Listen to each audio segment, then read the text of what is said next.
Help me with the math. As a church, every 3 years we have the same readings. Did you know that? We have a 3-year cycle of readings, meaning the scriptures that we have today are the same scriptures that we had 3 years ago, which are the same scriptures that we had 6 years ago, and are the same scriptures that we'll have 3 years from today. Huh, did you know that? Every 3 years. The Summer Olympics. How often are the Summer Olympics? Every 4 years. Summer Olympics are every 4 years. Now this becomes fascinating because when you have today's scriptures with the opening of the Olympic Games in August, so this is not a year for the Summer Olympics, is it? That happens 3 times 4. Every 12 years we have today's scriptures on the same weekend as the opening of the Olympics. And that's where these scriptures get really cool. Because don't you love the Olympics? What is that great symbol that we have for weeks leading up to the Olympics? We have people who are carrying the torch for thousands of miles. We're all familiar with that, right? The carrying of the torch before the Olympics. They carry the torch until they get to the stadium where they're going to light the stadium and light up the stadium. But those thousands of miles, it's not run by a single person. What happens? One person runs, and then they pass the torch or pass the light to someone else. And then they run with the torch. And what do? They pass the light to someone else. And it keeps going and going and going. The passing on of this light. Shall we see a show of hands? How many of us in this room have been baptized? Anyone baptized in this church? Oh my word. Do you know what happened on the day of your baptism? Did you remember your baptism? You don't remember your baptism? No? Why not? You were baptized as babies?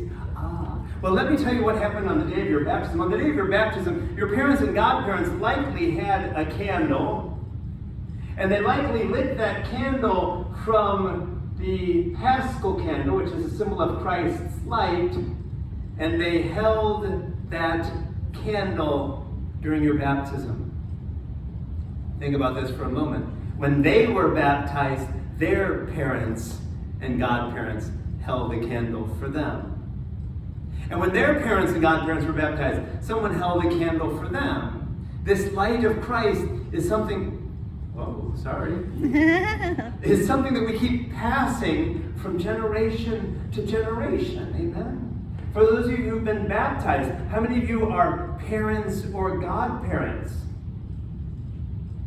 What happened when you baptized your children or godchildren? You shared with them the light that was shared with you. How cool is that? Amen? Amen. And every time we baptize a child or a person into our community and light another candle, it's a symbol of us bringing more light to this world. It is us sharing the light of Christ with others. It's like we're building up toward that moment when we're on the Olympic stadium of heaven, where the light of Christ shines fully. Wow. But in our own sharing of that light, let's be honest. We live in a world of human beings. Amen? And sometimes human beings say and do the darndest things. Sometimes they're just straight out evil. Amen? Sometimes human beings do evil things to one another. And so sometimes when we lift up our light, like Jeremiah in today's first reading, there are forces in this world, people in this world who want to snuff it out, who want to extinguish it.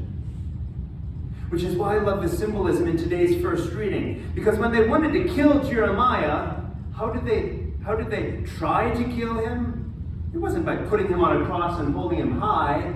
It was by throwing him into a dark cistern, a dark pit, where he couldn't get out by himself. He was going to die down there. We know that in the end of the story, he was saved. But just consider for a moment the forces of darkness that tried to extinguish his light by putting him into a dark pit and leaving him there to die.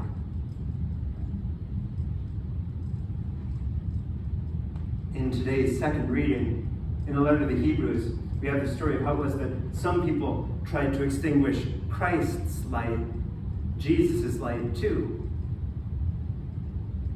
They killed him, not by throwing him into a pit, but by crucifying him on a cross. Did that extinguish the light? That's what I love about the story. Because just when they thought he was dead, and he died, and 3 days later what happened? He rose again. And we continue to share his light, generation to generation to generation today. In today's gospel, Jesus warns us, boy, today's gospel is not a happy gospel, amen? Did you listen to today's gospel? Mother-in-law will be divided against sister, against daughter-in-law, and daughter-in-law against mother. That doesn't happen, no. Father against son, son against father, mother against daughter, daughter against mother. That could never happen. Sometimes, though, when we hold up the light of Christ, sometimes others, even sometimes those closest to us, would rather not see that light. And so Jesus warns us that it could be a cause of division. Brothers and sisters, there are forces of darkness in this world. We see it in the news every day and every week. Amen? Amen. The challenge for us is to continue holding up that light that we received from those who've gone before us and that they received from those before them, and for us to continue sharing with others who come after us. What a beautiful legacy we have that we continue to pass to others. Being a light in our world through what we say and what we do, making sure that we're bringing light into the lives of others and not darkness. Amen? Amen. So I don't know about y'all, but I've decided myself that this little light of mine, what am I going to do? I'm gonna let it shine. This little light of mine, I'm gonna let it shine. This little light of mine, I'm gonna let it shine. Let it shine, let it shine, let it shine. Sisters and brothers, all of us who receive the light of Christ in baptism, let's let that light shine.